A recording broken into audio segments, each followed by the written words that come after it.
آج ہم انشاءاللہ پڑھیں گے پارہ نمبر 23 سورہ صاد آیت نمبر 26 سے۔ اعوذ باللہ من الشیطان الرجیم، بسم اللہ الرحمن الرحیم۔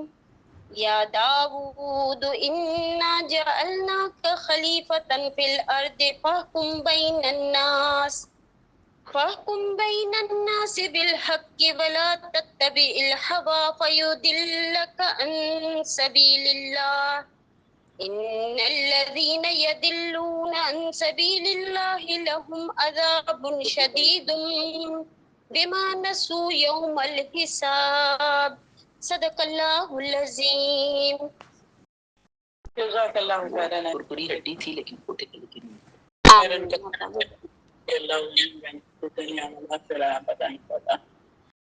آمین، جزاک اللہ۔ مائک سب لوگ بند کر لیجیے گا۔ اعوذ باللہ من الشیطان الرجیم، بسم اللہ الرحمن الرحیم، رب اشرح لی صدری ویسر لی امری واحلل عقدۃ من لسانی یفقهوا قولی، رب زدنی علما۔ اے اللہ، میں اس قرآن میں سے جو میری زبان جو پڑھتی ہے اس میں مجھے تفکر، تدبر اور اس کی سمجھ عطا فرما دیجیے، اور اس کے معنیوں پر اور عجائبات کی پہچان کرا دیجیے، اور جب تک میں زندہ رہوں اس کے مطابق عمل کرتی رہوں۔ بے شک آپ ہر چیز پر قدرت رکھتے ہیں۔ ان اللہ علی کل شیء قدیر۔ سبحان ربک رب العزۃ عما یصفون وسلام علی المرسلین والحمد للہ رب العالمین۔ اللہم صل علی محمد وعلی آل محمد وبارک وسلم علیہ۔ اس کا ترجمہ ہے، ہم نے داؤد علیہ السلام، اے داؤد علیہ السلام، ہم نے تمہیں زمین میں نائب بنایا ہے، لہذا لوگوں میں انصاف سے فیصلہ کرنا اور خواہشات نفس کی پیروی نہیں کرنا، ورنہ یہ بات تمہیں اللہ کی راہ سے بہکا دے گی۔ جو لوگ اللہ کی راہ سے بہک جاتے ہیں ان کے لیے سخت عذاب ہے، کیونکہ وہ روز حساب کو بھول گئے۔ اور ہم نے آسمان اور زمین میں جو کچھ اس کے درمیان ہے، یہ چیزیں فضول پیدا نہیں چلی ہیں، یہ تو ان لوگوں کا گمان ہے جو کافر ہیں، اور ایسے کافروں کے لیے دوزخ کی آگ سے ہلاکت ہے۔ کیا ہم ان لوگوں کو جو ایمان لائے اور نیک عمل کیے ہیں ان لوگوں کی طرح کر دیں جو زمین میں فساد کرتے پھرتے ہیں، یا ہم پرہیزگاروں اور بدکاروں کو یکساں کر دیں؟ جو کتاب ہم نے آپ کی طرف نازل کی ہے بڑی بابرکت والی ہے، تاکہ لوگ اس کی آیات سے غور و فکر کریں اور اہل عقل و دانش اس سے سبق حاصل کریں۔ صدق اللہ العظیم۔ اچھا، اب یہاں پر اللہ تعالیٰ فرماتے ہیں کہ اے داؤد علیہ السلام سے مخاطب ہیں کہ ہم نے تمہیں زمین میں نائب بنایا ہے، لہذا لوگوں میں انصاف کے ساتھ فیصلہ کرنا اور خواہش نفس کی پیروی نہیں کرنا، ورنہ یہ بات تمہیں اللہ کی راہ سے بہکا دے گی۔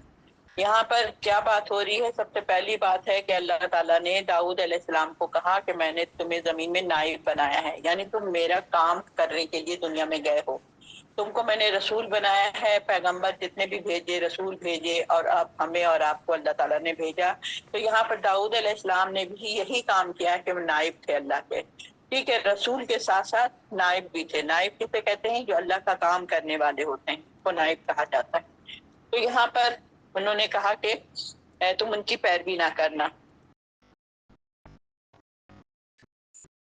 یعنی تم جو ہو، تمہارا جو ہے خاص ایک مقام ہے، عام لوگوں سے تم بہت بلند ہو، کیونکہ تم ہمارے نائب ہونے کی حیثیت سے لوگوں میں فیصلہ کرتے ہو۔ یہ تو وہاں پر ان کو بتایا جا رہا ہے کہ تم فیصلہ کرو گے میرے مطابق، میرے تابع، میری آیت، میں نے جو تمہیں حکم دیا ہے اسی چیز کو تم کو آگے جا کر منتقل کرنا ہے۔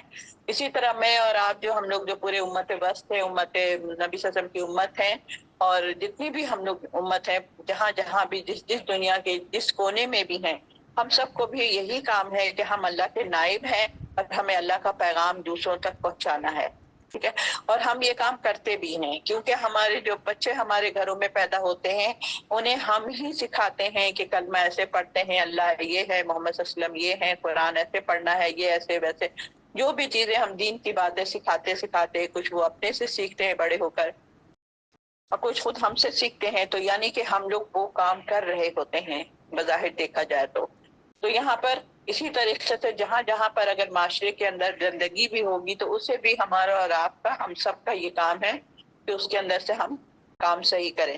تو یہاں پر ان کو بھی یہی بتائی جا رہی ہے کہ آپ تو ایک خاص مقام رکھتے ہیں، آپ بلند ہیں، آپ ہمارے نائب کی حیثیت سے کام کر رہے ہیں، لہذا تمہارے کسی بھی معاملے میں یا فیصلے میں اپنی خواہشات نفس کا شبہ تک بھی نہیں ہونا چاہیے.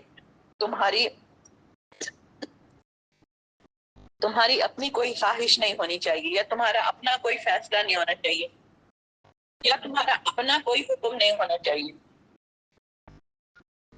یہ سب چیزیں میں نے تمہیں بتائی ہیں، تو اس چیز کو تم نے لے کے چلنا ہے.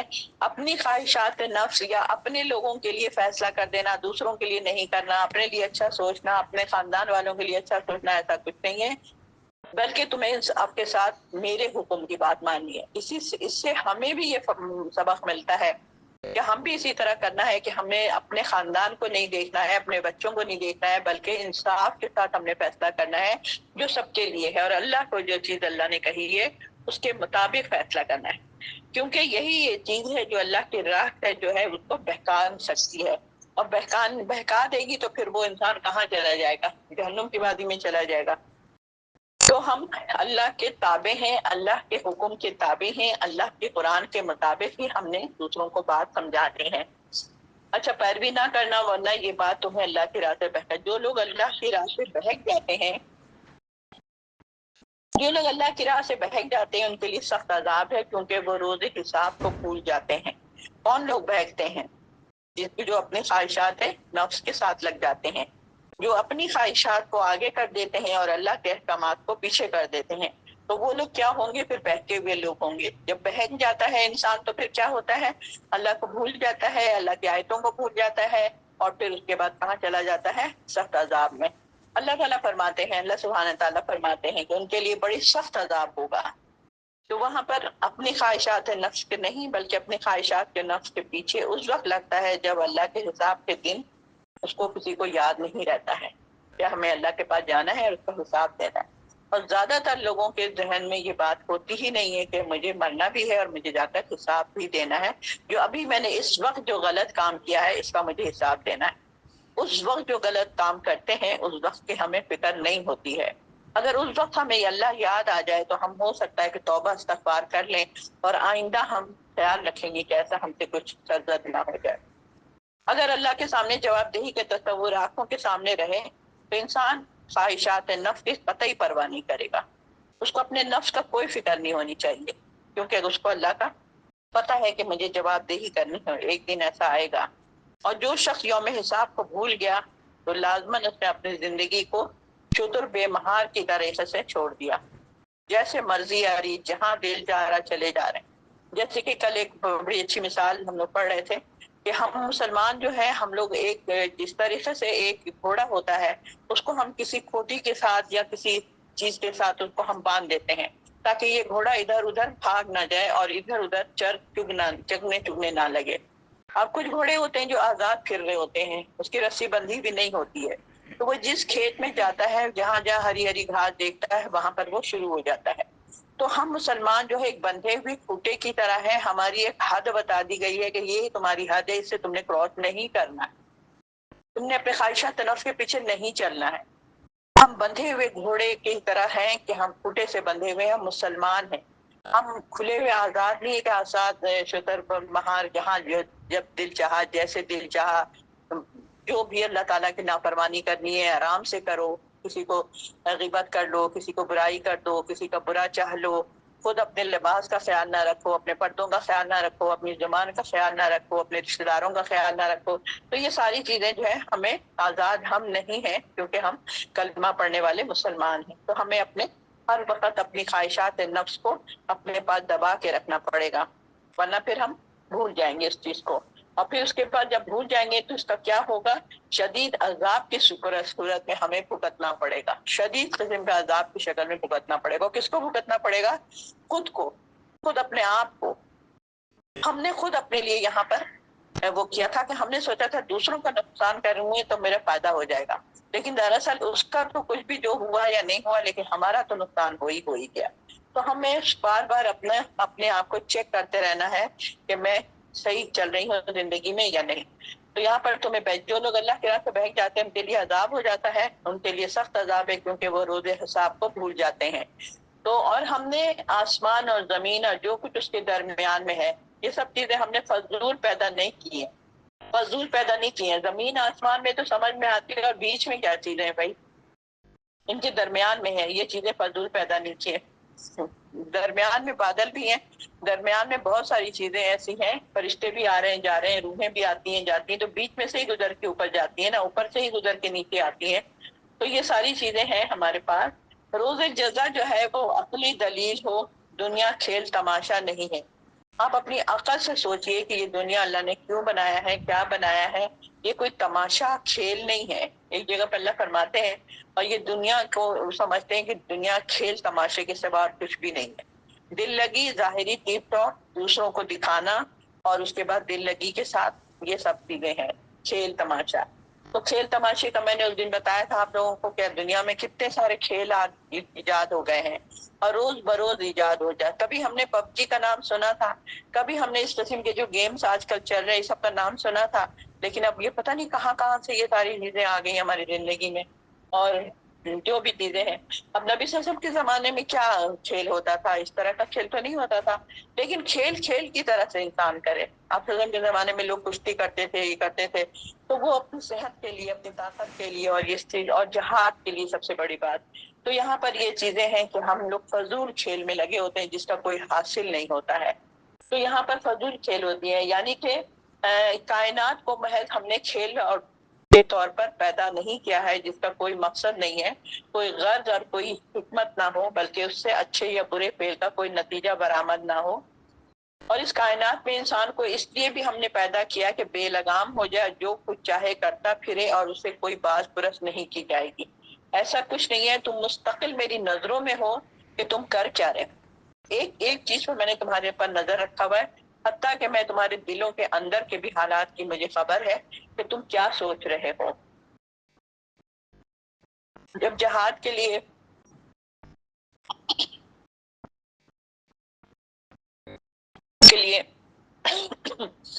جایا کرتے تھے وہ لوگ، اور جو اس میں سے جو منافق ہوتے تھے وہ راستے میں کیا سوچتے ہوئے جاتے تھے، اللہ تعالیٰ کو سب پتا تھا۔ اور ایک جگہ پر یہ تھا کہ اگر وہ تم نے ان کو اجازت کیوں دے دی نبی صلی اللہ علیہ وسلم رکنے کا، تم ان کو نہ دیتے تو دیکھتے کہ ان کے منافقت جو ہے نا نظر آ جاتی، ان کا تو دل تھا ہی نہیں جانے کا۔ وہ ایسے ہی تم سے خانہ پوری کر رہے تھے کہ اچھا میں بھی چلوں، اچھا ٹھیک ہے کتنے بجے جانا، اچھا کیسے کرنا ہے، حالانکہ ان کا اندر سے بالکل بھی دل نہیں تھا۔ تو اللہ تعالیٰ تو دلوں کا حال بھی جانتا ہے، اور اسی طریقے سے بہت سارے لوگ آدھے راستے سے ہی واپس آ گئے۔ جو عبداللہ بن ابی نے ان لوگوں کو بہکایا نے، اور وہ لوگ سب کے سب وہاں سے آدھے راستے سے واپس آ گئے، اور اس وقت ہم لوگ بہت بری طریقے سے ہم لوگ کمزور پڑ گئے تھے جہاد میں۔ تو یہ ساری چیزیں ہیں، وہ سمجھتے ہیں کہ کوئی باس پرس نہ ہوگی۔ یہ دنیا کوئی اندھیر نگری نہیں ہے کہ جو شخص روز آخرت اور جزا سزا کا قائل نہیں ہے، وہ دراصل اس دنیا کو کھلونا اور ایک کھلونے بنانے والے کو بھی ایک کھلنڈر سمجھتا ہے۔ تو یہ سب کچھ نہیں ہے، بس کھیلو کودو، مزے کرو، عیش کرو، زندگی تو ایک ہی بار ملتی ہے۔ یہ تو بہت آج کل تو بہت گندے لوگ اکثر یہ بات بولتے ہیں کہ زندگی ایک ہی بار ملتی ہے، جی لو، کھا لو پی لو جی لو، ٹھیک ہے، بس یہی ہے ہماری زندگی، کھا لو پی لو اور ساتھ ساتھ جی لو۔ تو یہ جو ہے، جو یہ دنیا بنا کر انسان کو پیدا کر کے نعوذ باللہ اللہ تعالیٰ نے برا عمل نہیں کیا، برا ارتکاب نہیں کیا ہے، بلکہ ایسے آخرت کے منکروں کے لیے منکروں کے لیے آگ کا عذاب تریاد ہے۔ مرنے کے بعد جب وہ دوزخ میں جائیں گے تو انہیں معلوم ہو جائے گا کہ ان کے لیے انہوں نے اپنے لیے کیا لے کر آئے ہیں۔ وہ یہ دنیا کیا ہے، اللہ تعالیٰ فرما رہا ہے یہ دنیا کیا ہے، کھیل تماشا نہیں ہے۔ میں نے اس کو ایسی فضول نہیں بنا دیا ہے کہ روزانہ صبح اٹھتے ہو شام ہوتے، صبح ہوتی ہے شام ہوتی ہے، صبح سے اٹھ کے ہم کیا کرتے ہیں؟ اگر کچھ لوگ تو ہیں جو چلو اللہ کی عبادت کرتے ہیں، اللہ کے ساتھ جڑے ہوئے ہیں، اللہ کے دین کا کام کر رہے ہیں، باقی جن لوگوں کو قرآن کے ساتھ کوئی مطلب نہیں ہے، قرآن کو بہت کم کھولتے ہیں پڑھتے ہیں، تو وہ کیا کرتے ہیں سارا دن؟ ہم سب کو پتا ہے کہ کیا کرتے ہیں۔ تو یہاں پر اسی طریقے سے اللہ پر کہہ رہے ہیں کہ ہم نے یہ ساری چیزیں جو آسمان میں ہے، زمین میں ہے، اس کے بیچ میں ہے، درمیان میں ہے، یہ سب ہم نے فضول پیدا نہیں کیا ہے۔ یہ تو ان لوگوں کا گمان ہے جو کافر ہیں، یہ تو کافروں ایسی باتیں کرتے ہیں، اور ایسے کافروں کے لیے پھر اللہ تعالیٰ نے دوزخ کی آگ سے ہلاکت ہے ان کے لیے۔ صاف ستھرے طریقے سے اللہ اپنی کتاب میں فوراً کہہ دیتا ہے کہ یہ تمہارے لیے آگ ہے. اور کس کے لیے کہتا ہے؟ منافقوں کے لیے. یعنی وہ ہیں تو مسلمان لیکن وہ منافقوں والا کام کرتے ہیں، تو اللہ تعالیٰ ان کے لیے بھی صاف طریقے سے کہہ دیتا ہے کہ بسم اللہ الرحمن الرحیم. تو یہاں پہ اللہ تعالیٰ فرما رہے ہیں کہ وہ جو لوگ ہیں زمین میں فساد کرتے پھرتے ہیں. تو فسادی لوگ اللہ کو پسند نہیں ہے، چاہے وہ گھر میں فساد کرتے ہوں یا سوسائٹی میں فساد کرتے ہوں یا کسی بھی تجارت کے وقت فساد کرتے ہوں، کہیں پر بھی فساد کرتے ہیں. فساد اللہ کو بالکل پسند نہیں. یہاں پر پرہیزگاروں اور بدکاروں کو یکساں کر دیں، مطلب ایسا نہیں ہو سکتا ہے. اللہ فرما رہے ہیں کیا ہم ان لوگوں کو جو ایمان لائے اور نیک عمل کیے ان لوگوں کی طرح کر دیں جو زمین میں فساد کرتے پھرتے ہیں، یا ہم پرہیزگاروں اور بدکاروں کو یکساں کر دیں. یہاں پر کیا ہے؟ یعنی کہ دوسری دلیل جو ہے وہ عدل کا تقاضا کیا ہے. یعنی یہ آیت جو ہے ہر انسان کو اس کے اچھے اور برے اعمال کا بدلہ دیے جانے کے ضرورت یا آخرت کے قیام پر ایک عقلی دلیل ہے. سوال یہ ہے کہ ایک روز آخرت سے انکار کرنے والے، کیا تمہارے خیال میں اس دنیا میں اگر کوئی شخص ساری زندگی دوسروں کو حقوق غصب کر رہا ہے اور ان پر ظلم زیادتی کر رہا ہے، پھر وہ مر جائے گا یا گزر کر مر جائے گا تو اسے کوئی سزا نہیں دی جائے گی؟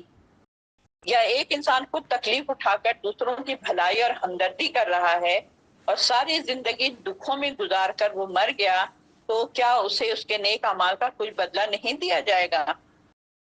اور انجام کے لحاظ سے کیا دونوں برابر ہو سکتے ہیں؟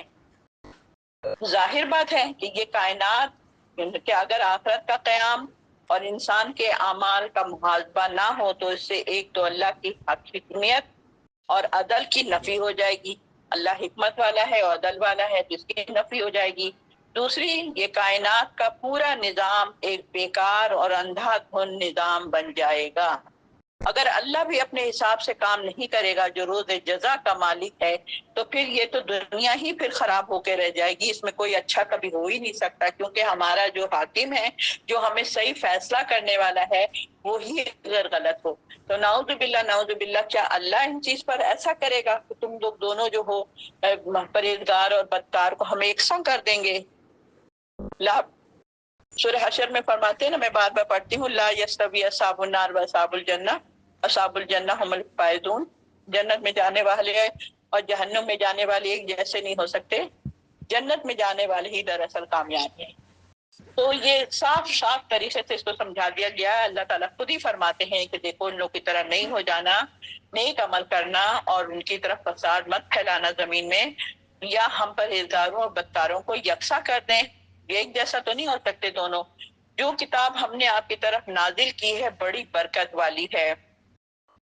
یعنی برکت اس لحاظ سے ہے کہ وہ اس انسان کو اس کے انجام سے پوری طرح سے خبردار کر دیتی ہے. یہ کتاب جب ہم پڑھتے ہیں تو اس میں ہماری پوری شکل نظر آتی ہے کہ اگر میں اچھا انجام کر رہی ہوں تو بھی اور اگر برا انجام کر رہی ہوں، برے کام کر رہی ہوں تو بھی، دونوں کا انجام ہمیں اس کتاب سے پتہ چلتی ہے.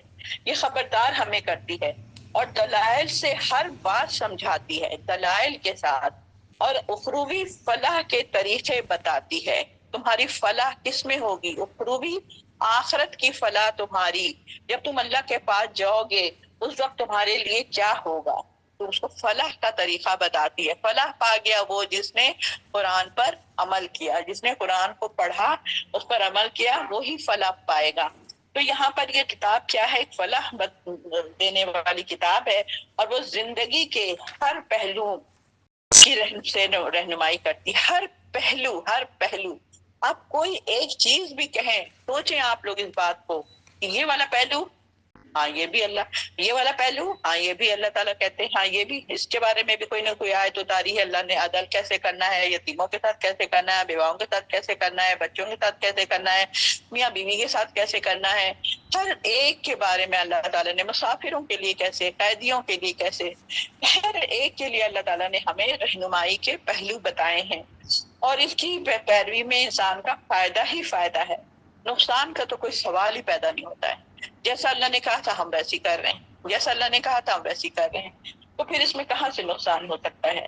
اور اگر صاحب عقل اور دانش اس میں سے کچھ غور و فکر کریں تو صحیح نتیجے پر پہنچ سکتے ہیں. یہ اس کتاب کی خیر و برکت والی کتاب ہے یہ کتاب.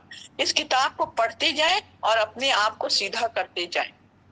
اگر اپنے آپ کو ٹیڑھا کرنا ہے، جہنم میں جانے کی تیاری کرنی ہے، پھر اس قرآن کو بالکل مت پڑھیے، مت پڑھیں، بالکل مت پڑھیں. اس کو جدان میں لپیٹ کے اوپر رکھ دیں آرام سے، کیونکہ ہم نے تو جہنم میں جانے کی تیاری کر. کتنا مزہ ہے دنیا میں فساد کرنے میں، لڑنے جھگڑنے میں، بحث کرنے میں، تکرار کرنے میں، دوسروں کو تنگ کرنے میں، حسد کرنے میں، غیبت کرنے میں، برائی کرنے میں، ہر طرح کی چیزیں.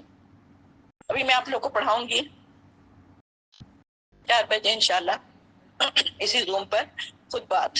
اس میں آج کی بہت زبردست ٹاپک، وہ آپ لوگ ضرور اس کو مس مت کیجیے گا. آج میرے اسی زوم پر ہوگا. آج بہت ہے، آپ کو پتا ہے آئیٹ والوں کے ساتھ ہمارا آج کا پروگرام ہوتا ہے. تو پہلے ان کا قرآن ہوتا ہے، لیکن شاید آج قرآن نہیں ہوگا، تو پہلے میرا ہی پروگرام ہوگا خود بات کا. تو بالکل یہی بات ہے. ابھی میں اس ٹاپک کو نہیں چھیڑ رہی ہوں، لیکن بالکل یہی والی بات ہوگی کہ وہ برکت والی کتاب کیسے بن سکتی. تو یہاں پر ہم لوگ، ہر انسان جو ہے صاحب عقل ہے، دانش ہے، غور و فکر کر سکتا ہے، صحیح نتیجے پر پہنچ سکتا ہے، اور اس کتاب میں خیر و برکت سے فائدہ ہم اٹھا سکتے ہیں اس کتاب سے. اور تاکہ لوگ اس کی آیات میں غور و فکر کریں اور اہل عقل دانش اس سے سبق حاصل کریں. جو لوگ عقل مند ہوتے ہیں، جو لوگ سمجھدار ہوتے ہیں، جو لوگ دانش مند ہوتے ہیں، وہی لوگ اس سے فائدہ اٹھا سکتے ہیں، ورنہ ہر ایک کے بس کی بات نہیں ہے. اور داؤد علیہ السلام کو ہم نے سلمان عطا کیا تھا. یعنی کہ یہ بات یہاں پر چل رہی ہے، عائشہ نفس پیروی وہی لوگ کرتے ہیں جو آخرت کا، روز آخرت کے محاسبے سے کا نہیں کرتے ہیں. ہم نے داؤد علیہ السلام کو سلمان عطا کیا، وہ بہت اچھے بندے تھے، اور اپنے پروردگار کی طرف بکثرت رجوع کرنے والے تھے. ٹھیک ہے. حضرت داؤد علیہ السلام کو اللہ تعالیٰ کہہ رہے ہیں داؤد کو ہم نے سلمان عطا کیا تھا. ٹھیک ہے. یہاں پہ روز آخرت پر دلیل کے ساتھ بتایا جا رہا ہے، اس سے اس طرف رجوع کیا جا رہا ہے کہ ہم نے داؤد علیہ السلام کو سلمان جیسا بیٹا عطا فرمایا تھا. داؤد علیہ السلام کے بیٹے تھے حضرت سلمان علیہ السلام. ٹھیک ہے. اور انہی کی طرح نبی بھی تھے اور بادشاہ بھی تھے. تو ہم لوگوں کو یہ پتا ہونا چاہیے بہت سے نبی ہیں، بہت سے رسول ہیں. ٹھیک ہے.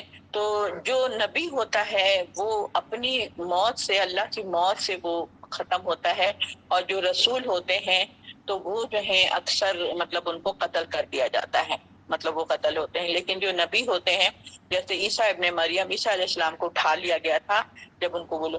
تو اسی طریقے سے بہت سارے ہمارے نبی صلی اللہ علیہ وسلم اپنے اس سے گئے تھے. تو یہاں پر ایک اہم بات ہے کہ رسول اور نبی میں کیا فرق ہے. ہمارے نبی تھے محمد صلی اللہ علیہ وسلم، تو وہ جو تھے کیا تھے، مطلب ایسے نبیوں کو قتل نہیں کیا گیا ہے، لیکن رسولوں کو قتل کیا گیا ہے. تو یہاں پر ہم نے داؤد علیہ السلام کو سلمان جیسا بیٹا عطا فرمایا، جو انہی کی طرح نبی بھی تھے اور وہ بادشاہ بھی تھے. اور بہت سارے نبی جو تھے، بہت سارے وہ لوگوں نے سیاست کی ہے، یعنی کہ بادشاہ بنے ہیں، اپنے حکومت کی باغ ڈور سنبھالی ہے، وہاں پہ اپنی ریاست قائم کری ہے، اسلام کا قانون نافذ کیا ہے. جیسے ہمارے محمد صلی اللہ علیہ وسلم نے ایک سیاست کی ہے، وزیر اعظم تھے، ہم آج کی زبان میں ہم بات کر رہے ہیں تو انہوں نے کیا. حضرت داؤد علیہ السلام نے کیا، حضرت سلمان علیہ السلام نے کیا، حضرت ابراہیم علیہ السلام نے کیا ہے. ان لوگوں نے بادشاہت وہ بنائی ہے، مطلب ایک ملک کا نظام سنبھالا ہے ان لوگوں نے. تو ہمیں جو آپ لوگ کہتے ہیں نا لوگ کہ سیاست اور یہ دو الگ الگ چیزیں ہیں، سیاست ہم لوگوں نے یہ گندی سی سیاست بنایا نا، اس کو ہم سیاست سمجھتے ہیں. چوری کرو، خوب ڈاکہ ڈالو، جتنے اقتدار آپ کو ملی آپ سارے ہڑپ کر لو، یا آپ کے لیے ہے، ٹوٹ کرو. یہ نہیں ہوتی ہے. آپ نبیوں کو سیاست دیکھیں نا، آپ پیغمبروں کی سیاست دیکھیں نا، تو اور صحاباؤں کی سیاست، خلیفاؤں کی سیاست دیکھیں، حضرت ابوبکر، حضرت عمر، ان لوگوں کی سیاست دیکھیں. سیاست اس کو کہا جاتا ہے کہ ایک نظام کو چلانے والا. جیسے ہمارے گھر میں بھی سیاست ہوتی ہے، وہ کیسے، ہمارے والد صاحب ہیں یا ہمارے شوہر صاحب ہیں، وہ ہمارے قوام ہیں، اور انہی کا حکم مطلب ایک طرح سے گھر میں چلتا ہے، اس چیز کو وہ جو ہے وہ کرتے ہیں. تو یہ سب کیا ہے، یہ سمجھو سیاست ہے. یہ ایک لائٹ بھی چلتی ہے نا آپ کی، تو وہ بھی سیاست ہے، اس سے بھی گورنمنٹ کا لنک ہے اس کے ساتھ. تو اسی طرح ہر چیز سے، گیس سے لنک ہے، یہ ہے ہر چیزوں کا. تو ہم اس کو ایک گندی سے سیاست نہ سمجھیں. تو انہی کی طرف اللہ کی طرف گزر ہے، یعنی کہ بہت اچھے بندے تھے اور کثرت وہ اللہ کی طرف رجوع کرتے تھے. اب پچھلے پہر ان کے سامنے ایک عمدہ تیز نسل کے گھوڑے آیا، گھوڑے پیش کیے تو کہا کہ ہم نے اس مال کو اپنے پروردگار کی یاد کی بنا پر پسند کیا ہے. یعنی کہ سفن کی جمع ہے،